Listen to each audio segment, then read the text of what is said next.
And now, give a warm hometown welcome to the 57th Governor of the State of New York, Governor Kathy Hochul.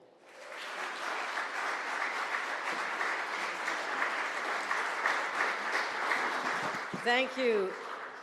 Yes, this is my hometown, and I want to give a warm welcome on a cold day to our friends from Ontario who aren't bothered by cold weather, fortunately, and so I'm delighted to be able to showcase this extraordinary venue, which we'll talk about momentarily.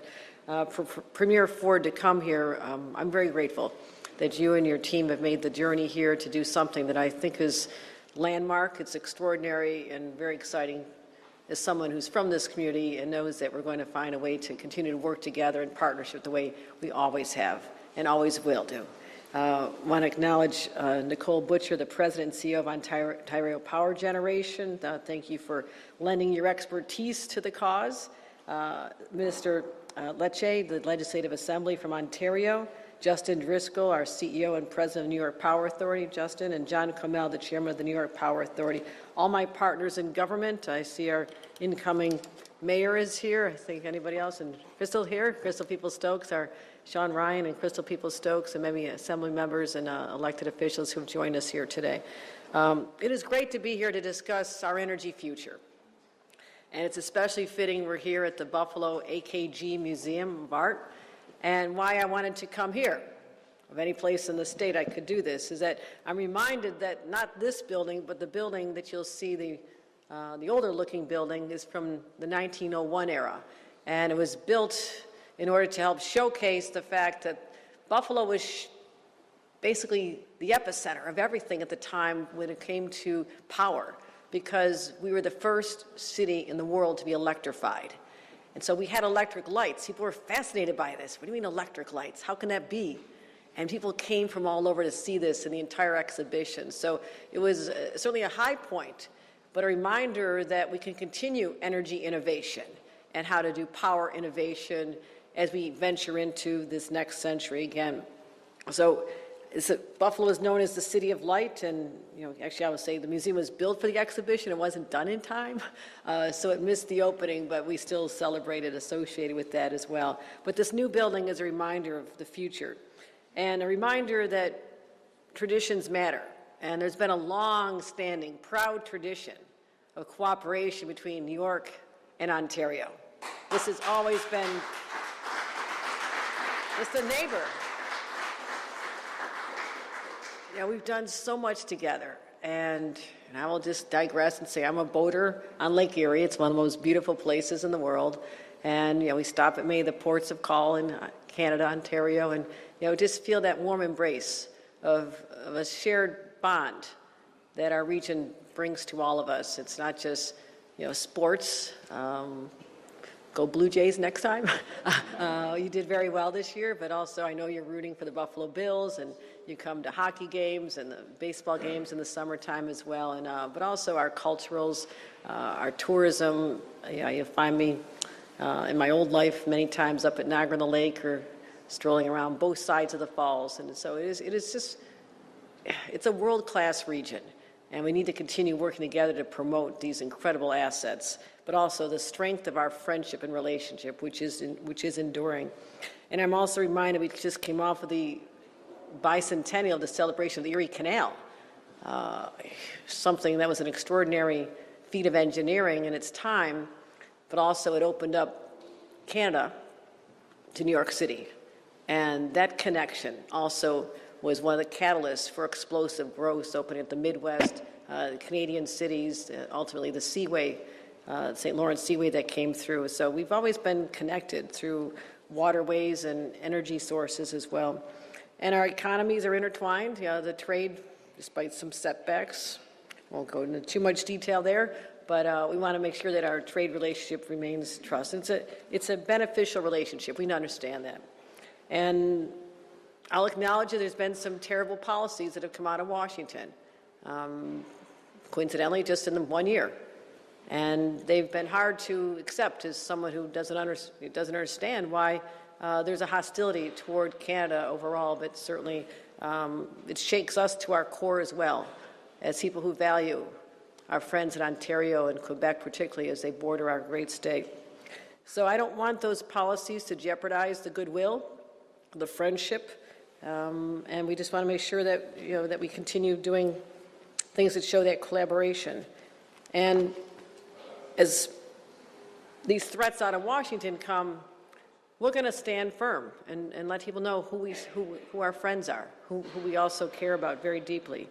So our partnership between New York and Ontario is rock solid, and as long as I'm governor, it's going to stay that way.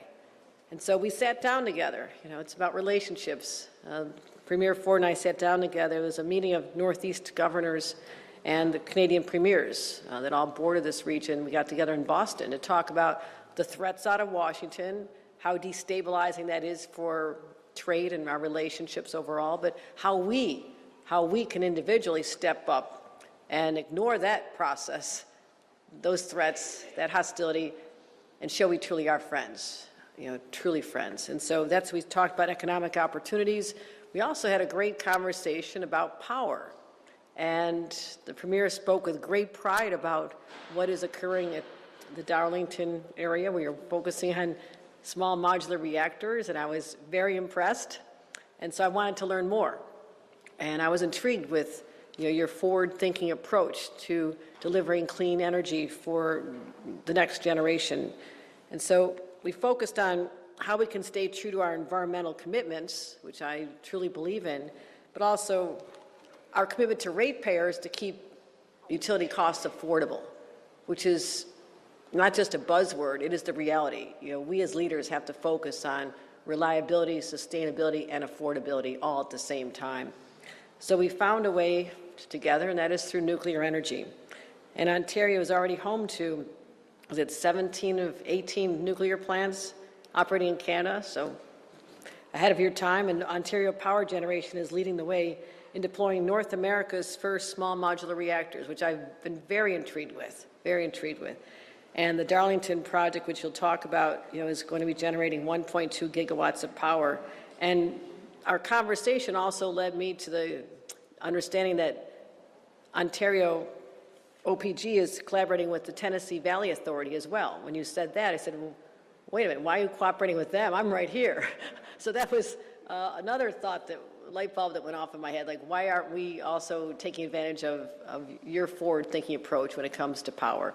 So today, to cement these conversations just from a few months ago, to add some substance to them, OPG signed a memorandum of understanding with NYPA to work together to share information on the best ways to bring advanced nuclear power to the state of New York.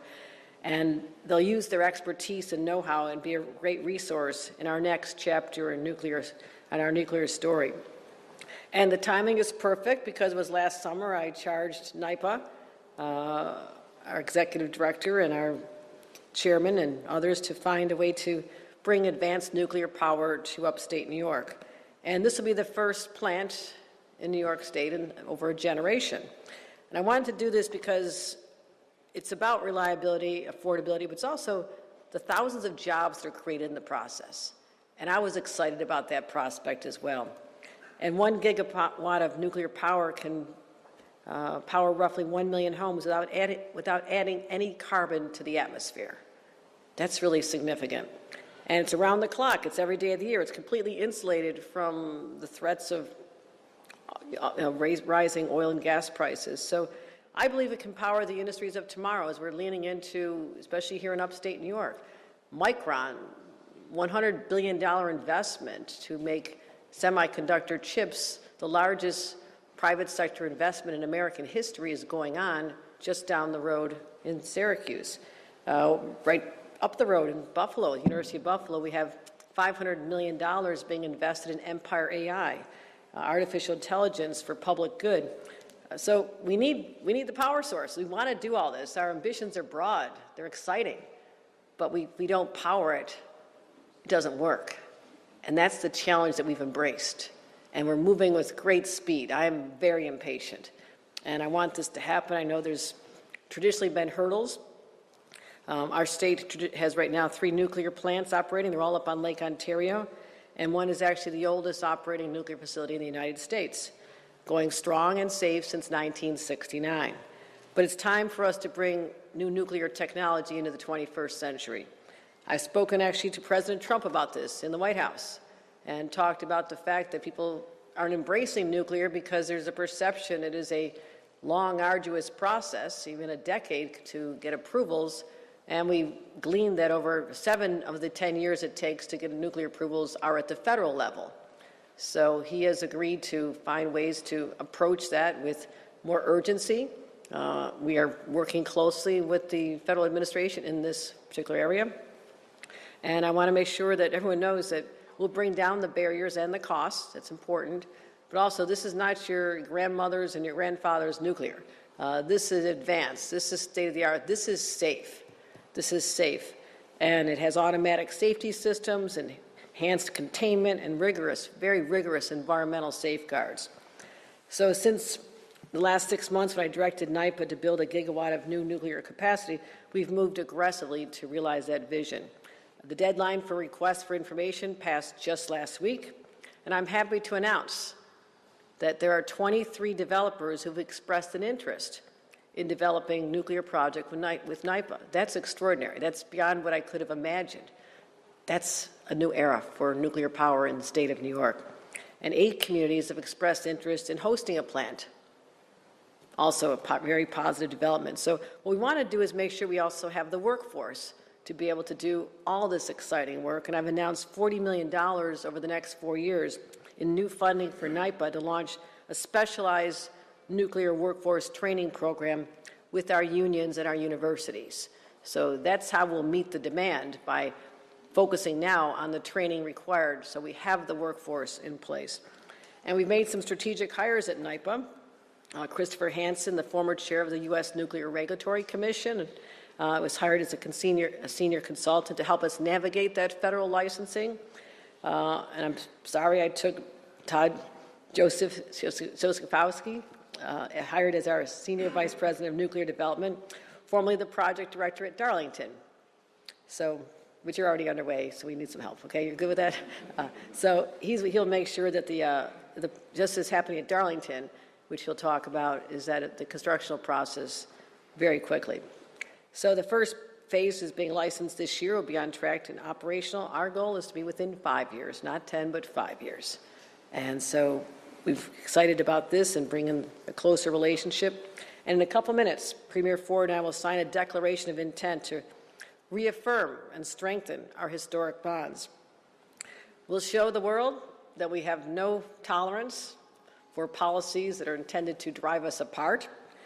We look forward to working together through this particular opportunity and many, many more as we focus on the sharing of opportunities and resources and intellect and expertise that will help bolster both of our economies and keep us strong and to keep the lights on. So thank you very much, everyone. Appreciate you joining us. And I'd like to introduce now Premier Doug Ford. Thank you.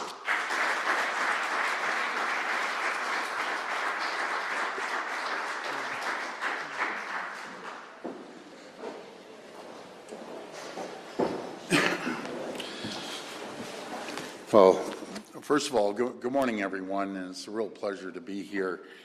But before I begin, we had a little bit of a tragedy up in just an hour from here, up in Welland. One of our police officers got shot in the chest, and they're in the hospital. The officer, she's a wonderful person. She's going to survive. And I just want to say our prayers and thoughts are with the family. Our prayers and thoughts are with all the police on both sides of the border, and that we'll always have their backs. And may God bless her, and I pray everything's going to work out. I'm very, very confident it will. I want to thank Governor Hochul. Thank you very much. The first day we met, we hit it off, just boom. It was great neighbors, great friends, and I'm so happy you invited us to Buffalo. I understand this is the hometown gal. You're here, you grew up here, and have a lot of deep roots in Buffalo. And I can't tell you how many times I've been in Buffalo, probably hundreds of times. And we just look forward to a great relationship. I want to thank my Minister of Energy, Stephen Lecce. Thank you for coming. Also, Minister of Mines as well. Majority Leader Stokes, thank you. Boy, look, you've been around a long time. People love you here. So that is great. Along with Senator Ryan and Mayor, congratulations, Mayor Scanlon. Thank you for hosting us in your beautiful city here. And as well, I want to thank Nicole. Nicole, for all your leadership and the work that you do over at OPG. And thank you for supporting our closest friends and allies to create new nuclear power. And as well as Justin Driscoll and John Colmel from NYPA. We're here today to celebrate and strengthen the deep relationship between New York and Ontario. It goes back a couple hundred years, if you think of it. It's absolutely incredible. New York is Ontario's third largest exporter partner, and Ontario is New York's, I like saying, #1 customer. And in Canada, it's vice versa. The U.S. is our #1 customer, and we're their #1 customer. We buy more goods than any other jurisdiction in the world. Our shared history is one of friends, family, and great sports rivalry. But since we don't have an NFL team, you have a few million people on the other side of the border cheering the Bills. I love when it snows and everyone grabs their shovels. Everyone sits back. So go Bills! You gotta take it this year, and I'll be cheering them along. And also the Great Lakes economy, which is absolutely massive along the Great Lakes, and we share approximately about 400 miles of border, just Ontario, not to mention Quebec as well, and just the benefits for both countries. New York and Ontario have an abundant amount of natural resources that we can share. We have the largest deposit of critical minerals or rare earth minerals, and Minister Lecce is in charge of that. And who do we want to give them to? Is our closest friends and allies, to make sure those critical minerals are powering your manufacturing, your data centers, and any technology, microchips. Everything has critical minerals in it, and we want to ship them down here. As well as all the skilled workers and manufacturing might that the world needs. Now, I was telling the governor, I looked up both our GDPs, and between Ontario and New York, we would be the 7th largest jurisdiction anywhere in the entire world. So New York and Ontario are economic powerhouses on all sorts of different fronts, no matter if it's manufacturing or banking. New York is #1 financial sector. We're right behind in #2, and as well as manufacturing and technology and AI and life sciences, and the list keeps going on. But with energy demand, everything needs energy. Ontario is expected to increase up to 90% over the next 25 years. I'm going to put this into perspective. We're building out, we're building new, no matter if it's a small modular reactors or large-scale nuclear, is 16,000 megawatts. Now, a lot of people out there, what's a megawatt and so on? I convert it into homes. So that's enough to power 16 million homes. And who do we want to give our energy to? Our closest friends and allies. No matter if it's New York State or Michigan or Minnesota that we ship power down to, and that really, that's the future. The future is having the energy to power the companies, power the homes, power massive data centers that take a tremendous amount of energy, and we're there for you. And I've always said, and I know I've mentioned this to the governor, just probably 2 hours up the road, we have Darlington there. We have another Bruce Power and Pickering. Bruce Power is the largest nuclear large-scale facility in the world. We're going to be adding on to that as well. So when you look at all of it, if we put everything out there, we'll have, what, 40,000 megawatts, probably a little more than that. We power up everything. For our part, Ontario is building the first small modular reactors in the G7. And we're leading the way at Darlington site, which is just, as I said, a couple hours up the road. We invite you. We invite to share the technology. We're very open. As you said, Governor, we're sharing the technology in a partnership with Tennessee Valley Authority. And I remember you said the same thing when I told you last time, how about us? And absolutely, we're going to be there for the folks of New York, and we're upgrading existing large-scale nuclear as well across all our nuclear facilities, which is so important, and building the first large-scale nuclear facility in decades. So we have the 3, and then we have a federal 4th, but we're building a 5th one. It's going to be the largest, one of the largest in the entire world. And I agree with yourself, Governor, and I mentioned this to the Prime Minister when I saw him yesterday, that let's cut this red tape, let's cut regulations, let's start moving. Nowadays, around the world, it's faster, quicker, immediate. Because if we don't do it, other countries around the world, be it China or other countries, are going to be building out, and they're going to leave us behind.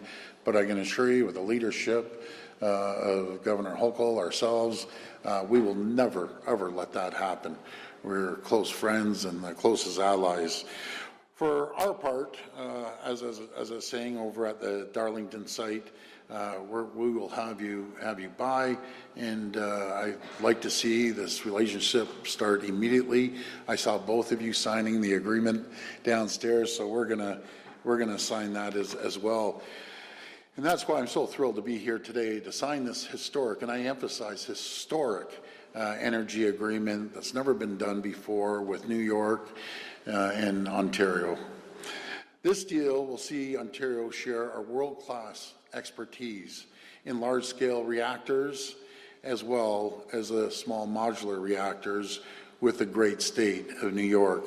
As part of our deal, Ontario Power Generation and New York Power Authority will work together on developing an implementation of advanced nuclear technology. I always say it's safe, number one, it's clean, it's green, it's reliable, and it's cost affordable for especially the ratepayers here and over in Ontario as well.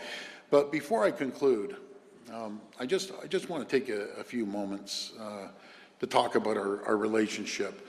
You know, I appreciate our relationship between New York and myself and the governor. I consider her a friend. She can pick up the phone anytime, and we'll be chatting on the phone. But first of all, I want to say I love the U.S. Canadians love the U.S., and I know the Americans love Canadians. I spent 20 years of my life in this beautiful country, in our Chicago manufacturing facility, in our New Jersey manufacturing facility, and I've traveled to every single state. And as I always say, my kids basically grew up coming to our Chicago facility and down in Florida. And I just want to say that we need to work together. Protectionism just does not work anywhere in the world. I call it AMCAN Fortress, American-Canadian Fortress, that we put a ring around the two countries. We continue trading with our allies around the world, but make our countries the safest, wealthiest, richest, most two prosperous countries in the world. No matter if it's our energy that we're shipping down here or goods that we buy off our great friends and allies here, or rare earth minerals as well. You know, that's a beacon of stability and security, and it sends a message around the world, and together we will prosper, the likes of which two countries have never seen before. When, you know, I always say a tariff on Canada is a tax on the American people. And it's amazing. I talk to governors every day. I just talked to the great governor in North Carolina. I'm here with Governor Hochul. I talk to senators and congressmen and women. The ironic thing is, folks, I talk to both Democrat and Republicans. I have yet to meet a Republican that agrees with President Trump's strategy of going after his closest friends and allies. This does not work. You can't unscramble an egg that's been around for generations.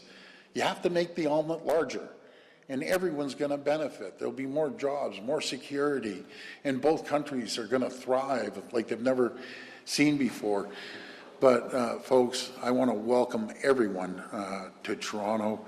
I can't wait to take a tour of this stunning art gallery, and I encourage all Ontarians to come and visit this beautiful art gallery, and vice versa. Anyone from New York State, come over to Ontario. Governor, maybe we put a zip line across Niagara Falls. I don't know. I think we got to stop at the customs on either end, but we're going to do great things. The governor and I have also talked about a beautiful area is Niagara here and Niagara over in Ontario. We're going to do great things together. But I just want to say God bless the people of the United States of America, and God bless the people of Canada. Thank you so much for having us today. Thank you.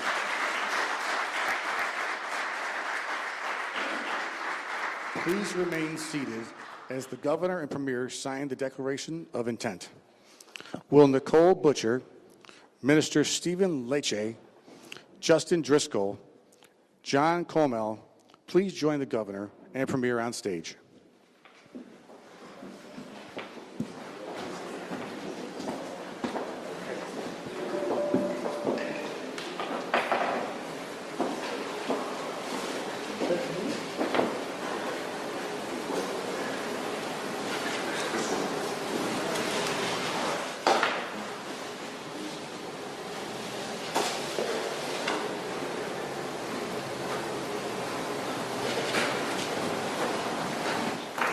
The MOU is signed.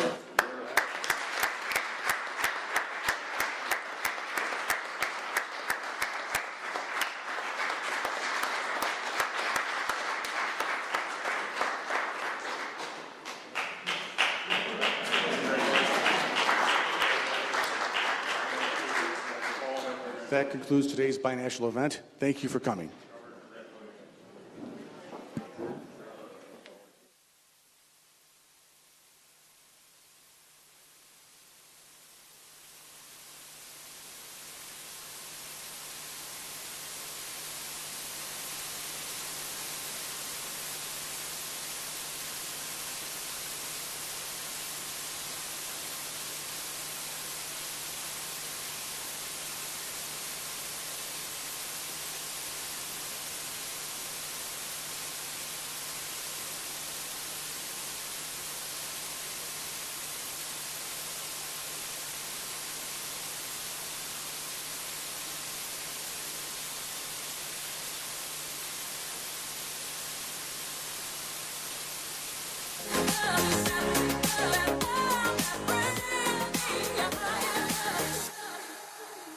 Worlds are turning, and we're just hanging on, facing our fear and standing out there alone.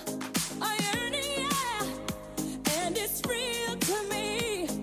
There must be someone who's feeling for me. Things look so bad everywhere in this whole world. What is fair? We walk the line and try to see falling behind and what could be.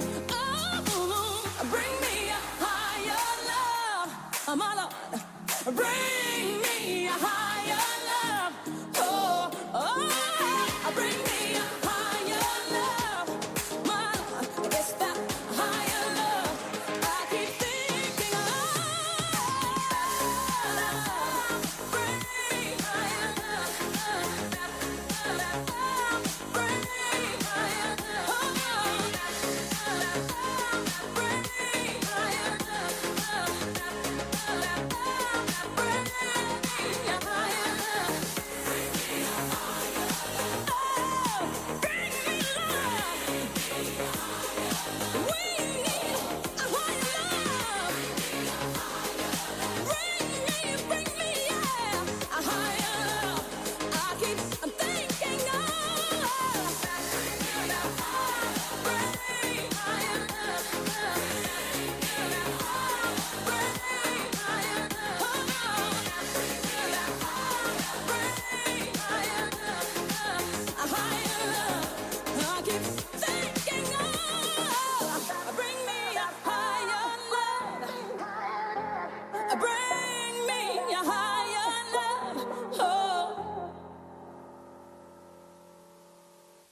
me around, but I'll stand my ground, and I won't back down. Hey, baby, there ain't no easy way out. Hey, I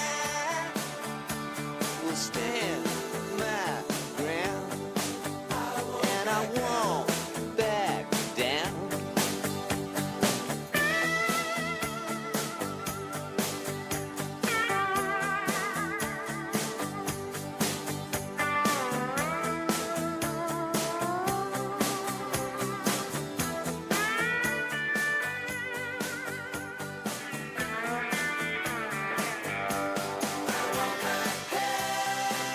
Hey, baby, there ain't no easy way out. Hey, I won't back down. Hey, baby, there ain't no easy way out. Hey, I will stand my ground, and I won't.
All set. Thank you very much for joining us on this momentous occasion, and we're excited about this announcement and getting to work. And so I want to thank you all for that. And Matt? Yep, we have time for a couple on-topic questions to the governor and the premier. We're going to alternate questions between Western European and Canadian media. We're going to start with ID for Western Europe. Governor, you mentioned that 8 communities have offered to host this facility. What kind of a process will this be, and how fairly can it be conducted? Because obviously it's going to be very beneficial, I would think, to that community. No, this brings enormous economic benefits as well as the job creation. We've seen that with our facilities up on Lake Ontario already. And it was a few years ago when there was under threat of shutting down. There was a lot of anxiety in the community because it's hundreds and hundreds of jobs. These are good paying jobs. What we're looking forward to is the construction jobs, the operating, the maintenance going forward. So there will be a process to narrow it down to the communities that are selected. But I'm excited that there's so much energy around this. Literally, that people really want this to be a place that their community can benefit from. Can you name those communities yet? And we probably not now, right? Yeah, I mean, we're just analyzing the responses from the RFI that the process concluded on December 11th, just last week. So at this point, we're analyzing the submissions that were made. Of course, the key criteria are: what does the site look like? How big is it? What is your water access? Those are some of the critical criteria. But at this point, we're still in the review process. We're going to do that to Loretta from CBC. Hi there, this is for Premier Ford. Pretty big story happening involving your government in Ontario right now. The Integrity Commissioner is now looking into your Labour Minister connected to the Skills Development Fund. Is it time to ask him to step down or for him to be fired? Well, I know he'll cooperate with the Integrity Commissioner, but this SDF, we call it Skills Development Fund. You heard the governor say they're investing $40 million. We've invested $2.5 billion. We've trained over 750,000 people. already 100,000 people have found jobs. We're training them in every single sector, no matter if it's nuclear, because we need people trained in the energy sector. We're training in healthcare and manufacturing. So we're going to continue on training people and making sure we hit over 1 million people trained in the sector. All right, just a reminder, on-topic questions. Patrick. Governor, how do you ensure the safety of communities when and if these nuclear plants are established in local areas here in New York? Now, that is a top priority, and the safety protocols and regulations will be top-notch. They'll be assuring these communities, and again, the communities are interested in this, but we want to make sure that, as we embrace this new advanced nuclear, all the anxiety around nuclear when it first came, and as I mentioned, we have the oldest operating nuclear facility in the entire country, still operating safely here in the state of New York. So we'll make sure that all the laws are adhered to, that the community embraces this and know that we'll protect them. But I'll ask Justin if there's anything else to add to that. No, I'd just add that there's been so much development and advancement in technologies that the technologies being deployed today, whether it's the AP1000 units, the bigger nuclear, or the SMRs that we're talking about today, these are new technologies that have look much different than the traditional nuclear plant that we think of that was constructed in the 60s. So we'll be taking advantage of all of those technologies and making sure that they're deployed in a way that's safe for the communities. All right, time is short. We have time for one more question from Eric from CHCH. This is for Premier Ford. Have you spoken with Prime Minister Carney about the deal today, and are you concerned that it may hinder trade talks between Canada and the U.S.? No, this is so positive. Just our build-out alone will create 150,000 great-paying jobs, and I believe the people of New York, you have an opportunity. Move forward with it. This is going to help your economy. It's going to drive your economy. You're going to be able to have enough energy to build the data centers and have the energy to power these beautiful manufacturing facilities right here in New York State. So it's absolutely critical. The Prime Minister encourages us to work with our counterparts. His exact words: go down into the U.S., meet your partners down there. And as the governor said, it's about building relationships. And the governor and I have an incredible relationship. We're going to share our technology. And as for safety, it's safe. It's 100% safe. As our friends were saying, we aren't talking about our grandparents' nuclear back in the 1960s. Technology has come so far. And we're gonna build it out, and we're gonna make sure that we support our friends here in New York. What people don't realize, in a quick phone call, we can deliver energy all the way south as Florida, all along the southeastern coast. So this is really, really exciting, and I'm proud the job that Minister Lecce is doing. Do you want to add any comments, Minister, before we wrap up? Sure. Okay, go ahead. Just, if we talk about the environment, which I know is an important issue for the state of New York and for Americans, the largest greenhouse gas emission reduction on the continent was the elimination of coal power from the grid, started by our government many years ago. What that means is we were able to create one of the cleanest electricity grids in the industrialized world because we doubled down on nuclear power. Roughly 50% of our baseload power today is nuclear. Our Premier's vision is to go to 75% by building the largest nuclear generator on Earth in Wesleyville, an hour or so east of Toronto, and the small modular reactor program, which is creating roughly 18,000 jobs. So think about the environmental benefits. 80,000 tons of GHGs removed is the equivalent of taking 15 million cars off the road every year in Canada. So this is a good thing for the environment. It is a strong job creator for the province, and we're now going to go from good to great, building on time and on budget, and that's the final point. There are few jurisdictions in the world that build on time and on budget when it comes to nuclear. This has been Ontario Power Generation's message to global actors, from TVA here in the U.S. all the way to Poland and beyond. We build on time and on budget. We have returned large-scale refurbishments ahead of schedule. And that's the value proposition we bring to the table today with the state of New York as we hope to create jobs and energy security for both of our peoples. I have a question. Respectfully, I drove 2 hours to be here. Premier, can you please answer my question? Premier and Governor, Premier, respectfully, I came 3 hours from Toronto. Toronto. What about a surcharge Why can't you take on another electricity question? to the U.S.? Is that still in place? We can't answer that, I guess, right?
So we're no district. That's no, I don't think so.